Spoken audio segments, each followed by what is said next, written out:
Well, welcome everybody to today's Talented Southeast Asia webinar. We will kick off now. We may have a few people join us a little bit late, but we will kick off in the interest of time. So I'm Penny Street. I'm the Product Marketing Manager for PageUp People, and I'll be your facilitator for today. But I'm very pleased to announce that we have three people joining us today to take us through the journey of Talented Southeast Asia. Those being Sylvia Vorhauser-Smith, who is our Senior Vice President of Global Research for PageUp People. Welcome, Sylvia. Hello, Penny. We also have Mateen A, who is the Vice President of Human Resources for Southeast Asia for DHL Express. Welcome, Mateen. Thank you, Penny. And Aditi Madhok-Naden, who is the Business Leader for Talent Management for MasterCard across Asia Pacific, Middle East and Africa. Welcome, Aditi. Thank you, Penny. Delighted to be here. Fantastic. Thank you. Well, look, just before we do kick off into the interesting pieces, I would like to just cover off some housekeeping for our attendees. First thing, attendees, is that you will be in listen-only mode throughout today's webinar. But that doesn't mean you can't participate. You will notice over on the right-hand side in the panel for the GoToWebinar, there is a component there where you can post chat or questions. So if you do have any questions for any of the panelists today, please feel free to enter them into there, and if we get a chance throughout today's quite action-packed session, we'll definitely cover those off for you. Should we not get to your question, please, we will get back to you post today's webinar personally to answer that for you, because we don't want to leave you with any questions from today. We also will be recording today's session for you. So in approximately 48 business hours, you will be sent an email thanking you for your attendance and providing you with a link through to the actual recording. So you can share that with any of your peers or re-listen at your own leisure. And one final exciting thing from today's webinar is at the end of today's webinar, we will be giving away a copy of the book that we're covering off today. So please stay tuned until the end so you can see whether you are actually that lucky winner. Okay, well, enough with housekeeping. Let's get into the great interesting stuff. So as I've said, today is all about Talented Southeast Asia, which is PageUp People. We are proud to be the first publishers of a book that is actually focused on talent in Southeast Asia, co-authored by both our CEO and Sylvia, who's on the line today. So I'm going to quickly move over to Sylvia and ask, so Sylvia, what did it bring PageUp People to contemplate a book on talent in Southeast Asia? Thanks, Penny, and that is a good question because, of course, there are any number of books on talent management available online and in bookstores, as I'm sure many of our listeners know. In fact, if you go onto the Amazon library and do a search with the term talent management, that will yield you, excuse me, approximately 7,500 results. But interestingly, as soon as you add Asia to your search, that result drops down to 17 results. And if you put Southeast Asia into that search, the result is actually 0. Of course, it's 1 now because we've just published Talented Southeast Asia. But what it did flag to us is that there was a real gap in the available literature and knowledge and shared experience about talent management in the region. And having had the PageUp People business in the region for some time and our CEO and our regional team located in Singapore, we knew by our own experience and that of our clients that there are unique differences in the Southeast Asian region, and we really wanted to explore those and bring out some of the nuances of Southeast Asia. So that surprisingly led us to write a book about the subject, and we're proud to have released it just over a month ago. It was launched in Singapore, and you see it on the screen there now. That's exactly what it looks like. So that's the brief story behind the why, Penny. Oh, beautiful.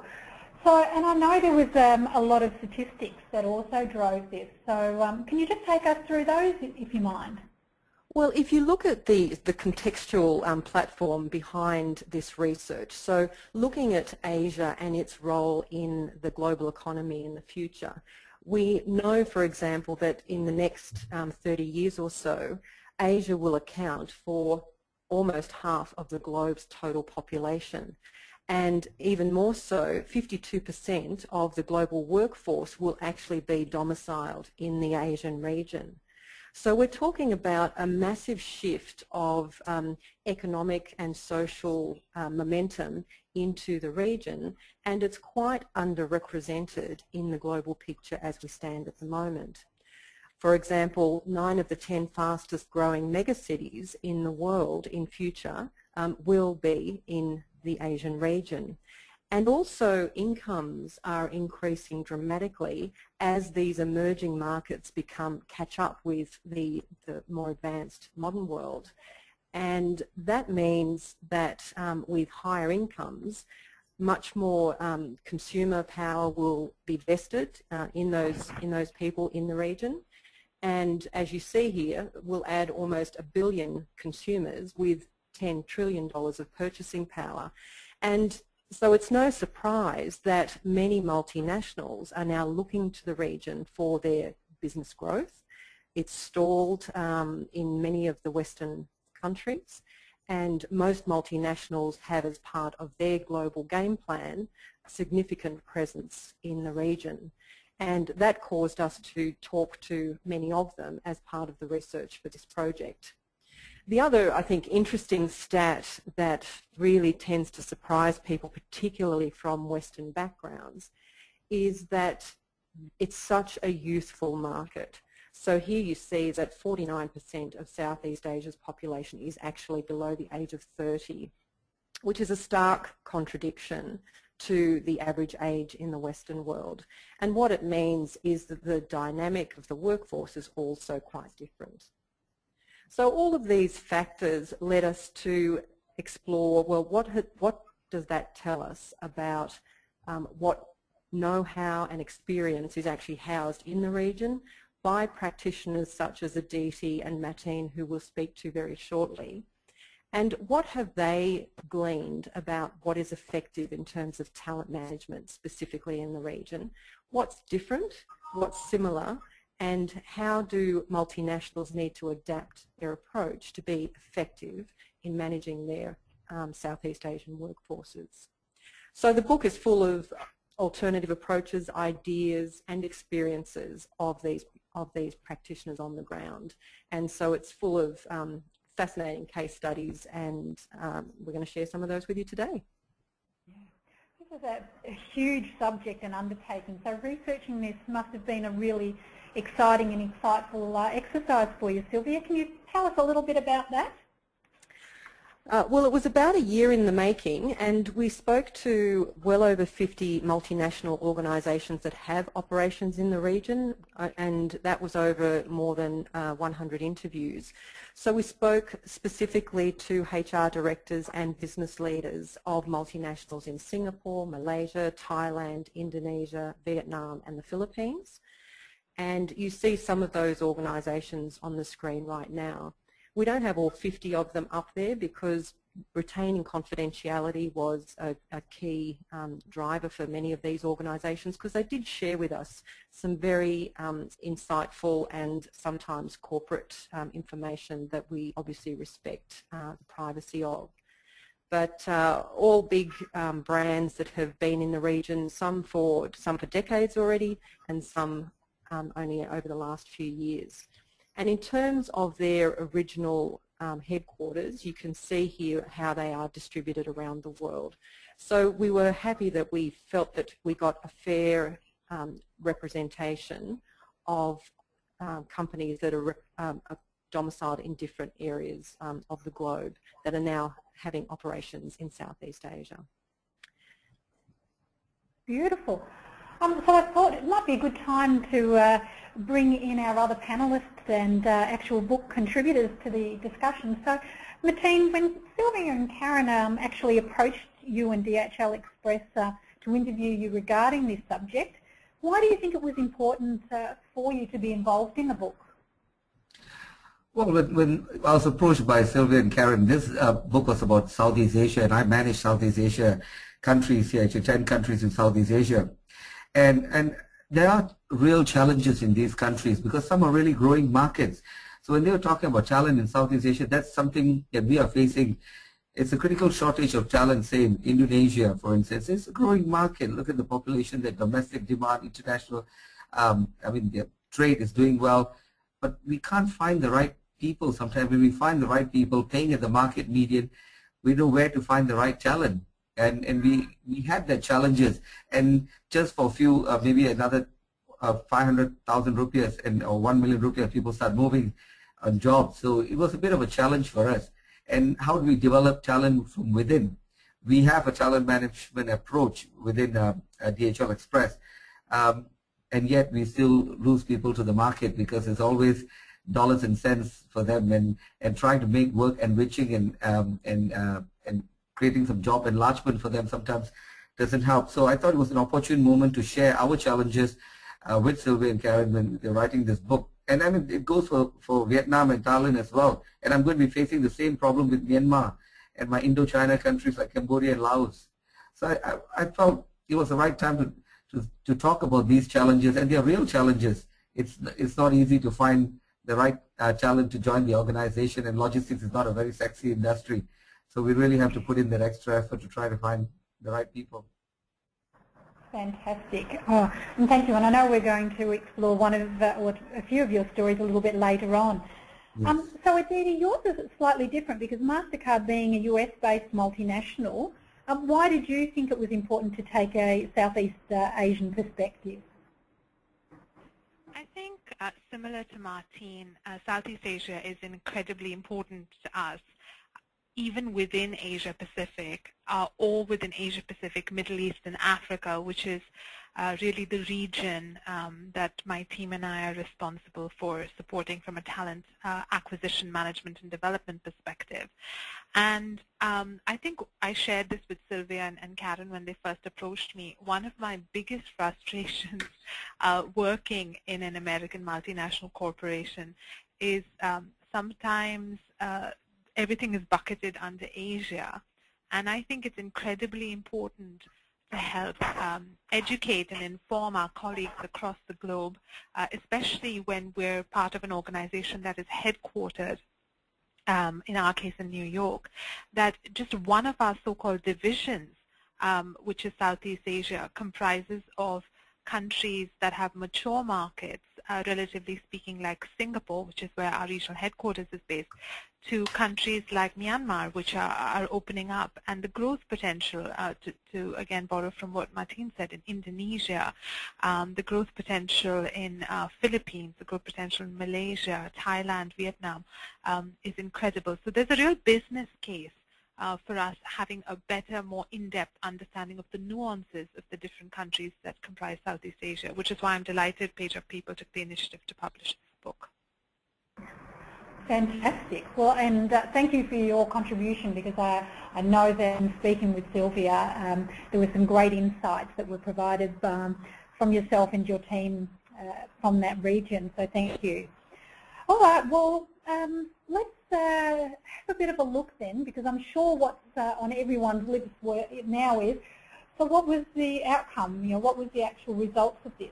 But before we actually do that, let's actually go to the audience and ask you about what are the top challenges for you in Southeast Asia for your organisation. So you should now all have a poll up on your screen asking you to answer the question, what are the top talent challenges in Southeast Asia for your organisation? Now, while we wait for those results to actually come through, Sylvia, how long did the research into the book take, and how long did it take you to put the book together? That question's come through from one of our attendees, so I thought it was an opportune time to push to that. Okay, so Karen and I did a lot of field research after the initial stage of the desk research that we did, and it took us around about 6 months to travel to all of the countries, do all of the interviews that we conducted as part of the process. So I guess the research component was about 6 months, which means that the writing, editing, publishing process pretty much took the other 6 months.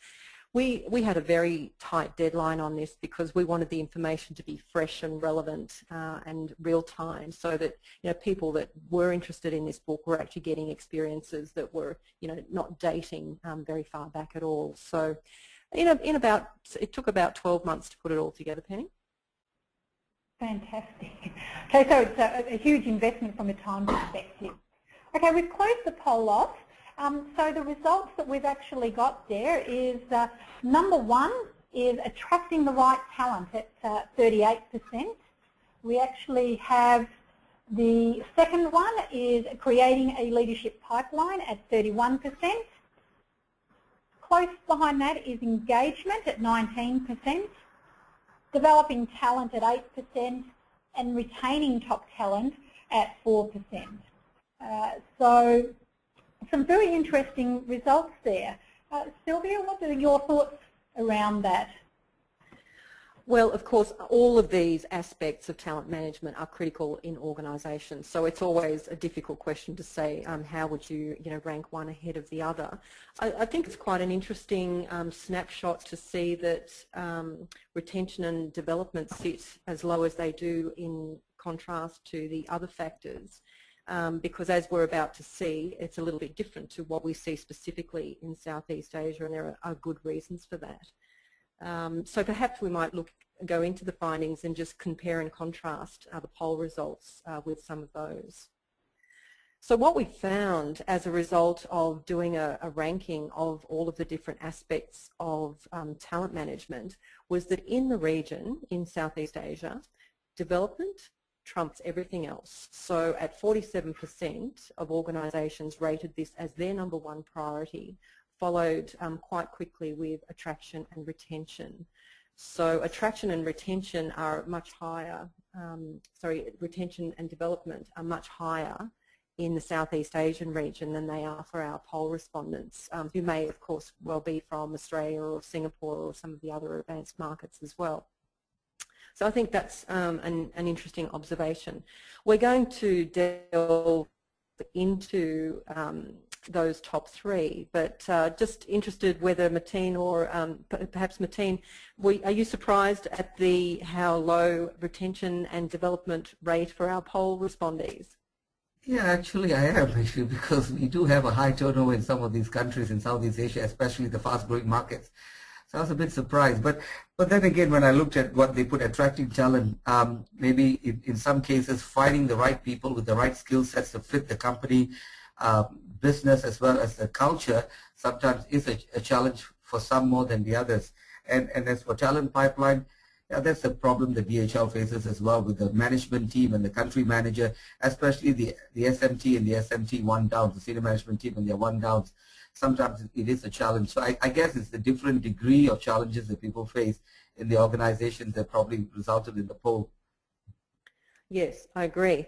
And in fact, when we look at Western countries too, again, depending on where some of our respondents on this call are dialed in from, we find that areas of human resources such as change management and HR metrics and performance are much higher also in their priorities than some of the basics which we have here in front of us. And I think that's probably a good lead into talking about development, because one of the foundational pieces of having the right workforce is actually having the level of skills that you need in the talent that you have. And so we'll have a look at development in the first instance. Now, this is one of the pages of the book, and it basically just has here a bit of a word cloud of some of the words that kept coming up when we were talking to people about the topic of development. And also a quote from one of the HR directors that we interviewed, which is, you have to develop local talent because they are the ones that actually bring you the clients, which talks a little bit to the cultural aspect of doing business in Asia, where it's very important not just to rely on expatriates and talent that comes in from other areas, but to actually invest in locals, and we certainly explored that aspect of it. So when we look at the actual quantitative results that came out of development, what we found using our scale of importance and effectiveness was that the development of talent was a business critical issue. In fact, if you see in the orange bars there, between business critical and high importance, we basically have 100% of all of the multinationals that we interviewed say that this was a highly important aspect of their talent management agenda. Now, an interesting contrast to that is the effectiveness rating. So you see that despite the fact that 100% of organisations find this hugely important, only 29% actually felt they had it optimised at this stage. And 61% had a lot of work to do, and 11% just sort of threw their hands up in the air and said, this is a major, major problem for us. And let's have a look at some of the things that they were actually talking about as being the challenges relating to talent development. So the first of those is the education gap in the Southeast Asian region. So for people listening in that are from Western backgrounds, we really take for granted the sophistication and the ease with which we have our education systems. The average Southeast Asian child receives about 30% less education than their Western colleague would, with an average of about 7.3 years of education compared to 10.9. And so children are tending to go to school in their early developmental stages, and so general literacy and numeracy tends to be quite high, but they don't go as far as Western countries do in terms of secondary and tertiary education. And so we get this very disappointing statistic of only about 13% of graduates are deemed to be employable by multinationals in the region. So we had many people say, well, you can employ them, but they're hard to actually deploy in the business because they don't necessarily have the level of tertiary and secondary skills that come out of Western countries. And I'm going to get Aditi and Mateen to comment on their personal experiences of these challenges. In terms of where are the critical shortages, definitely in the management ranks. Now, Mateen's already highlighted that at the senior management ranks they have some real challenges, but even middle managers and junior managers were reported as being challenging roles to fill and the hardest ones to retain. And then all of the technical specialisations are also difficult. So despite the fact that there's an enormous population, over 630 million people living in the region, by the time you look at how much of that workforce has the level of skills that you need, it really dwindles. In terms of the focus for development, what organisations were reporting was acceleration programs. So everyone's focused on accelerating the process of skill acquisition and development of longer-term capabilities, be they technical or leadership. And we had some great examples. Mateen has one of them, but Sony and other organisations in the region have dedicated corporate academies, literally university campuses on site in their own premises, where they're investing in their own corporate academies and education systems to enhance the skills of employees. And one of the things that I guess we sort of took away and put forward as a result of what we learned was that the learning rule, the development rule in Western countries, which is commonly known as the 70-20-10 rule, which is that 70% of development should occur through on-the-job learning, 20% through coaching and mentoring and observation, and 10% through formal training, actually needs a little bit of adaptation in the Southeast region because the baseline level of skills is not the same as in the West. So we actually think there's more room for formal training, there's absolutely more room for coaching and mentoring, and perhaps a little less reliance on requiring people just to learn on the job because the gap is just too big. Aditi, I wonder if any of those points are areas that you'd like to comment on. I definitely want to echo what you just said, Sylvia, about 70-20-10 not being as applicable in Southeast Asia as it is globally. I think that's definitely something we're experiencing in MasterCard. And in fact, in terms of an acceleration program, I stepped out of one to join this webinar where we brought some of our talent from across the region into our headquarters. We gave them a day of development yesterday around executive presence, presentation skills, and maximizing mentoring, all of which you just talked about in terms of mentoring and coaching being, a 30% of the type of development most employees need in this part of the world. And today they're sort of presenting on topics relevant to each of their specific countries or areas of the business to our regional head of HR, our regional president, and various members of the Asia Pacific management team, all to give them that kind of exposure, visibility, and networking, but also to ensure that the type of development we provide them in terms of the 20%, which is the training element, has a chance to be applied immediately. So they literally got the training yesterday and they're putting the theory into practice today, because we found that to be incredibly important in terms of accelerating the development of our people, and especially in terms of investing in our high potentials.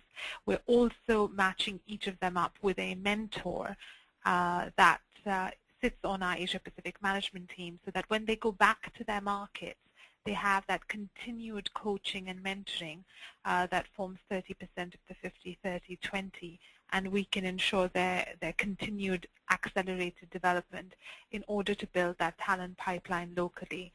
So I thought that was a helpful and very current example that I could share with you about how we're applying that in MasterCard. Yes, that's great, and that real-time and directly relevant development immediately applied is just so critical for embedding that learning. And Martine, I'm sure you're jumping out of your chair right now, because with your middle and senior management program, I'd love to hear some of the examples of things that you're implementing and working on to accelerate talent at DHL Express.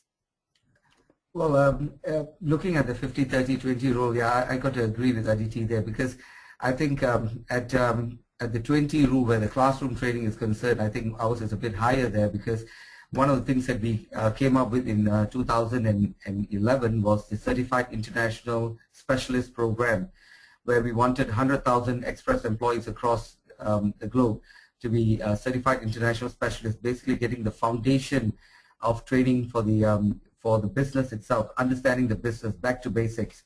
And of course, we've also gone on to develop Welcome to My Country, Welcome to My Function.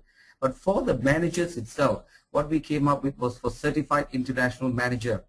Because DPDHL's guiding principle, leadership culture that they want to drive is respect and results, not compromising one for the other, so achieving both. So all leaders and managers, people managers, have been put through that program to make sure that they all understand the importance of giving motivational, developmental feedback and growing their people in the business itself and help them grow in the process. So we call it knowing yourself and knowing your people. And knowing your people means is giving them the best day every day. And the other part of their development also, of course, is to make sure that they know their numbers, they know customer centricity and all those things. So we are helping them develop with all our internal programs that we have. So for the senior managers, say in country, we have programs like Certified International Manager, and as they go up the corporate ladder, they will attend programs like Global Executive Leadership Program, and we have the Top Leadership Executive Program. So we have all these programs lined up for them as part of their development.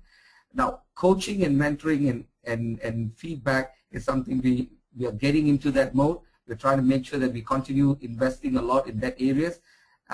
But in terms of the on-the-job training, attachments, secondments, network exchange, that is something that we are still, there are challenges because there's also costs involved, who picks up the cost. Sometimes these minor issues have to be put aside if we want to look at developing people. And this year, commencing this year, we've taken a positive step to say, put the cost aside, we are looking at people development seriously now. But again, I have to say that, in countries like Vietnam and Indochina and Indonesia, where it's fast growing and we really need the talent, this alone would not help, because we continue to develop them, and I still see retention and engagement as a bigger issue than just development. I think DHL's framework for development is there, but the retention bit and engagement bit, the motivation bit to keep them going, there's still that little bit of element of dollars and cents. But when it comes to technical specialists, training them, getting someone up to speed on the job, we have got proper systems and processes in place to develop people. It's the issue of retaining these people and giving them that career path that they're looking at, because lots of them look at vertical movement, but I think they should start looking at some lateral movement to broaden themselves laterally before they can look for the next challenge. So there's still lots of challenges across. I'm not saying it's not there in the mature markets. It's also there in Singapore and Malaysia, but more critically in these other countries that I mentioned. Absolutely. And we will jump to to retention very shortly, but before we do, we're going to have a look at attracting people, because as you say, there's a lot of movement across the region. It doesn't take much for people to leave an organisation and be attracted to another one. So we were very interested to see the dynamic of how organisations are actually attracting their employees. Now, in the topic of attraction, what we found was, again, on the right-hand side here, you'll see the word cloud with the biggest typeface going to the things that were repeated most often. So things like referrals, headhunting, and social media came right up there in terms of popularity of sourcing channels. And one of our contributors, Reese Hughes from Adobe, actually talked about the fact that there's a real art now in sourcing, because social media has made the process so much easier, and finding the right skills in people has become quite an art that is being brought into the science of it. So what we found with attracting talent in terms of its importance and effectiveness was, again, that it's right up there. So 90% of organisations say that it's business critical. Business critical means that it's actually impacting your ability to achieve organisational goals by not addressing this particular factor. Now, if it's that important, you would hope that the number of organisations that are able to do it effectively would be quite high. And again, we found that there was quite a disconnect, only 28% of organisations feeling that they were really on top of their sourcing and selection strategies. So we went behind the numbers to see what was going on there, and some of the things that were highlighted were things such as the employee value proposition. So EVP was pretty much spoken about by everybody that we interviewed. And there were some interesting trends coming out of the region. So for example, once upon a time, big global multinationals, and I'll add MasterCard and DHL Express to my examples here, could pretty much rely on the strength of their brand to do a lot of the legwork in terms of attracting talent, because Asian and Southeast Asian talent were attracted by these big global multinationals. They were seen as having great development opportunities, career opportunities, better pay, better conditions. That is a changing proposition, and what we're seeing now is the rise of Asian multinational brands being just as strong, and in some instances stronger than their other global counterparts. So it's not enough to rest on the laurels of a big global brand anymore. Corporate social responsibility was huge, and there were numerous examples of how in the region organisations are really engaging corporate responsibility, because there are real social issues in the region that organisations can directly be involved in. And so this was seen as a real draw card for giving meaning and purpose to employees and prospective employees. Also, the advent of the ASEAN Economic Community, which is due to launch in 2015, which is a regional community not dissimilar to something like the European Union, where countries have got together, binding their abilities to attract talent and also have economic diversity and continuity. And so what will happen as a result of the AEC being launched is that there'll be It'll be much easier for cross-border mobility of employees. They'll be able to get visas and jobs much more easily across the region, and so a fluid transfer is on the cards for the region. In terms of sourcing and selection, we saw social and mobile being huge in terms of attracting employees. I'll go back to that 49% of the population being under the age of 30, very technology literate, very technology savvy people that are doing most of their internet and online interactions through mobile devices, and a very active social network. And I've already mentioned the fact that art is being brought into the science of selection. So we saw a bit of a shift in how multinationals are thinking about and deploying their expatriate populations. So most of them are revisiting both their expat strategies as well as expat packages to become much more localized and integrated with the local workforce. We saw, despite the fact that most multinationals are still looking at using expats as part of the workforce population mix, that localization programs are certainly the flavour of the day and looking to build the skills into the local workforce rather than constantly importing. And to the extent that there's actually some reverse expatriation going on where locals from the ASEAN region are actually being sent to international locations, global headquarters and other countries to gain further experience, build a global mindset and then bring that back into the region. Martina, I might start with you this time. In terms of some of these factors of attraction, which ones do you find relevant at DHL Express? Okay, first I'll throw in something into the mix. So I'll talk about even the Gen Y and Gen X. So that's another issue that we have to handle it when we're doing this attraction bit, right? So yeah, each of these candidates that we look for, they look for something different in the organization, right? A Gen X would probably want to look for a stable job, something that they can do and progress as they go along the organization. But the Gen Y would tend to be a bit more impatient. They're looking for a bit more, I mean, from my experience, at least in DHL, they want development, they want within 2 years what's the next career move, and you've got to manage those expectations itself. When you attract these people, they want to know that's the employee value proposition they're looking at, right? The EVP, what's in it for me? What am I going to get? What's my development opportunities if I come in here? Now, in terms of social media, yes, we are using LinkedIn. Of course, we're still using the traditional mode of going through agencies and search firms and headhunters as well in trying to find our candidates. And internal referrals is big here, but it only happens more for the junior roles like our couriers, ops agents, and customer service agents. At the most senior roles of junior manager, middle manager roles, we still need to look for it in the network. We have been fortunate in the network though, but you still want to inject some fresh talent from the external market to bring in some new ideas and fresh ideas itself. Expatriate, I totally agree. DHL has taken a policy now that you can only be an expat for 5 years in one location. Thereafter, you become localized. But even that 5 years is reviewed after 3 years just to make sure that local talent is being developed. One of the challenges we give to the expat manager is you have to develop local talent, and we put them on localization after 5 years or 3 years where they go on reducing benefits until they are localized.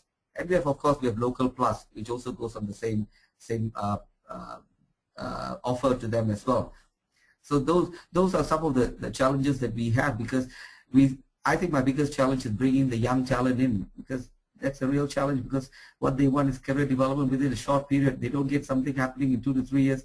They decide to move and look for something. And that's a real challenge for me. It is. And Aditi, I'm going to ask you to comment in the next section on retention. I'm going to move along to that in the interests of time. So apart from attracting employees, retaining was the third highest in terms of priorities. And here we certainly saw that organisations were struggling with being able to retain the talent that they had invested in, whether it be through developing them or career opportunities. So if we go straight to the retention statistics, we found that, again, a very, very high proportion of organisations found this business critical. and similarly saw that a very low percentage of them felt that they had it optimized. And if we look at what's behind those numbers, we saw several factors involved in that. So the first of those being that turnover is a big issue. So it doesn't take much for people to hop jobs, particularly if they've got a unique talent and they're getting headhunted, or they're just looking for a slight salary increase or the next career progression, and it doesn't take much to move along. Certainly money, progression, brand, leadership and flexibility were the key things that organisations were addressing to retain talent. And as you've just said, Martine, if you don't offer career opportunities and if people aren't promoted within a very short period of time, they just look for those opportunities elsewhere. And we found that organisations, to be effective in terms of engaging and retaining talent, they needed to do it on 3 levels. At an organisational level, so that the organisation was someone they wanted to work with, that the people and the leadership particularly reflected those values and were people and leaders that employees wanted to work with, and that the nature of the work that they do is stimulating and engaging and challenging. Aditi, what are some of the things in terms of retention that are top of mind for you at MasterCard? I think for us at MasterCard, as you know, Sylvia, when we spoke, actually retention is not as big of an issue as some of our other organizations in Southeast Asia. Having said that, I think it's not just the pure number that we look at, but the type of people that are leaving the organization. And there are clearly some high potential talents that we would like to retain instead of losing to the competition or elsewhere. And one of the findings that we have found, both from our exit survey as well as our engagement survey, is that employees are leaving because of lack of development.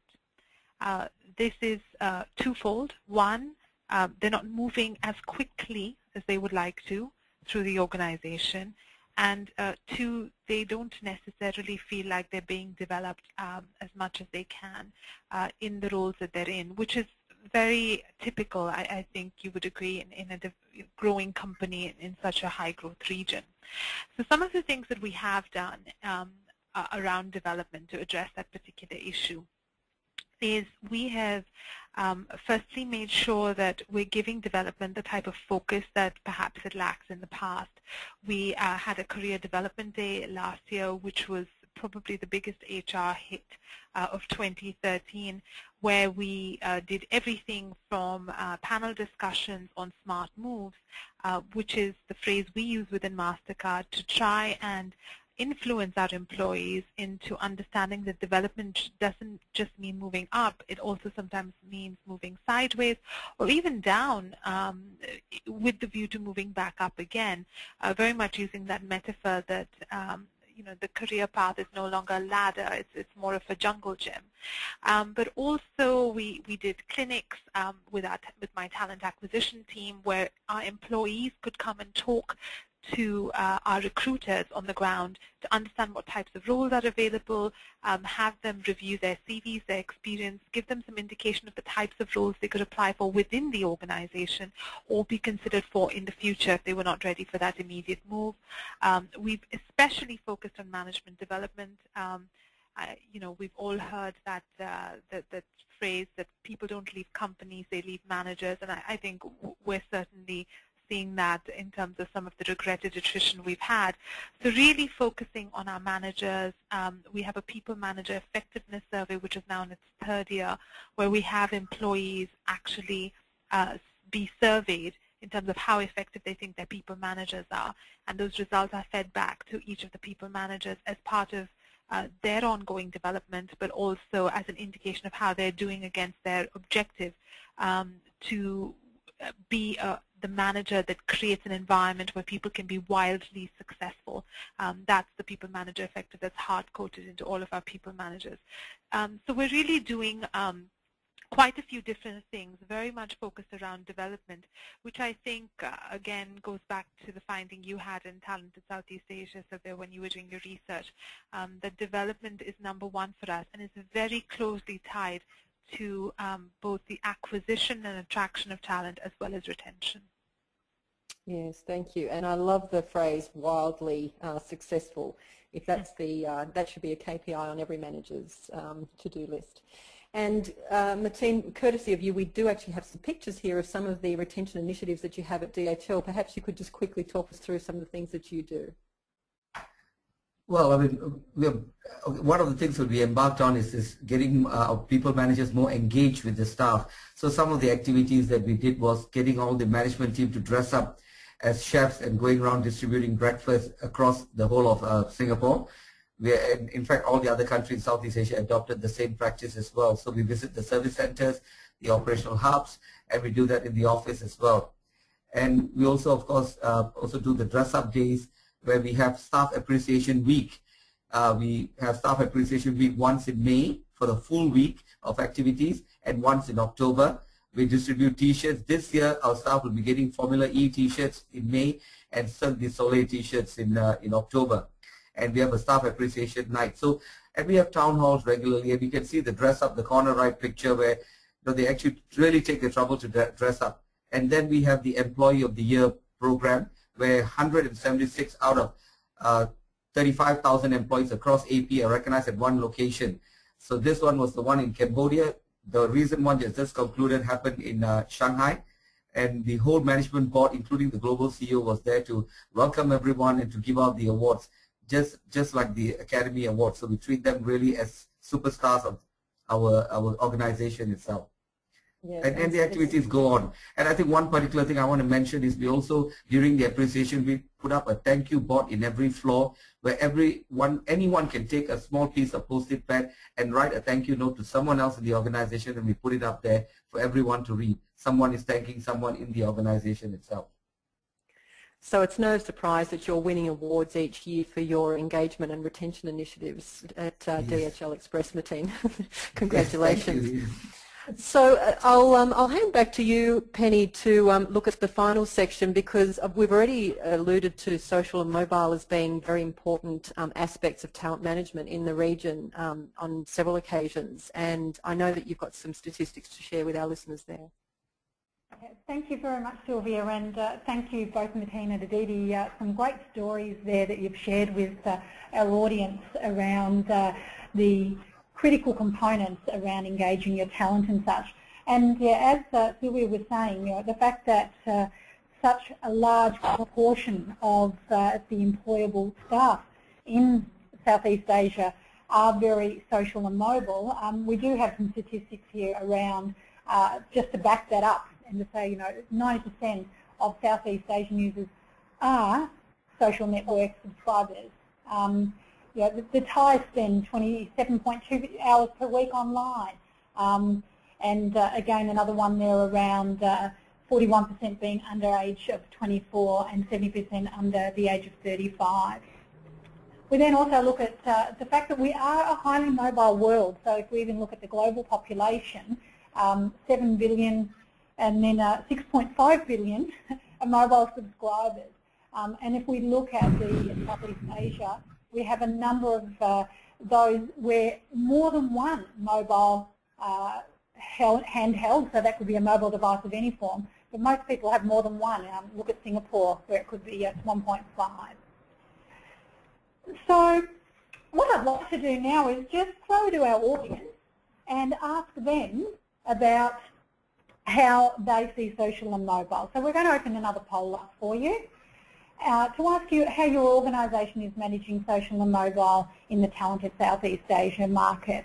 So if you can select your responses there. Just a really quick question that has come through, Sylvia, and I know that this is going to be a hard one to answer quickly, but just while the poll's happening, how does social and mobile actually impact the types of development activities that you saw organisations offering in Southeast Asia?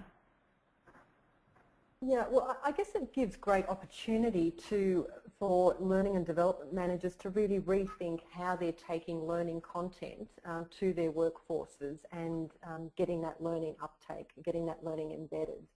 Certainly, both social and mobile allow for different types of interfaces that organisations can give their employees so that they can learn in real time, relevant information, very content specific to what jobs they're doing. They can do it online anytime, and organisations are really starting to take what has been traditional classroom content and thinking about how can they take some components of that and bring it out in terms of these mobile applications, and even taking social into consideration as well.